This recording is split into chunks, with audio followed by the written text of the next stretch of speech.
السلام علیکم ناظرین، آپ دیکھ رہے ہیں دارالوحی انسٹیٹیوٹ میں ہوں محمد اویس، مقصد کریں محمدی سے موجود ہیں۔ آج ہم سب سے کویشچن کریں گے، خواب کے اندر انسان اگر استغفر اللہ کر رہا ہے، اللہ سے معافی مانگ رہا ہے، تو اس کی کیا تعبیر ہو سکتی ہے؟ جی وعلیکم السلام۔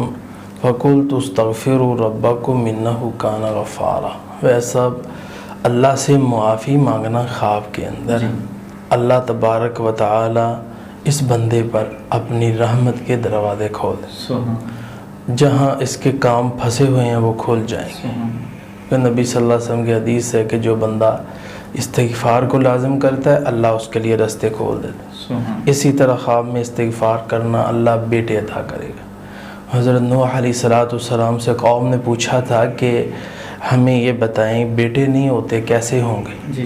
تو انہوں نے کہا تھا کہ آپ استغفار کریں۔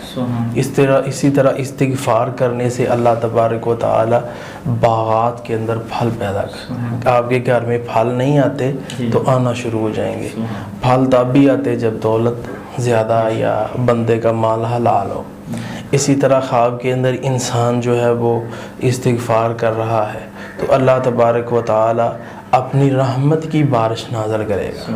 تو جب رحمت کی بارش آتی ہیں، کھیتیاں لہلہا جاتی ہیں اور پھل آنا شروع ہو جاتا ہے، گندم آنی شروع ہو جاتی ہے اور چاول آنا شروع ہو جاتا ہے، دولت وسیع ہوتی ہے، زمین انسان اور خریدتا ہے، ٹھیک ہے، تو زیادہ زمین کی طرف اشارہ ہے، مربع کی طرف اشارہ ہے، اور اسی طرح اللہ تعالیٰ اس کو زیادہ زمین کا مالک بنا دے گا۔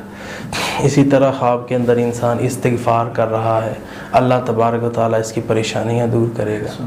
اللہ تبارک و تعالیٰ بندش جیسے معاملات کو توڑ دے گا، اللہ تعالیٰ رشتے کھول دے گا، اللہ تبارک و تعالیٰ بیٹی بیٹے کے لیے اچھا رشتہ مہیا فرمائے گا، اور اللہ تبارک و تعالیٰ آنے والا وقت اچھا بنا دے گا۔ بہت شکریہ جی ناظرین، اگلے پروگرام میں پھر حاضر ہوں گے۔ اللہ حافظ۔ قد صدقت الرؤيا إنا كذلك نجزي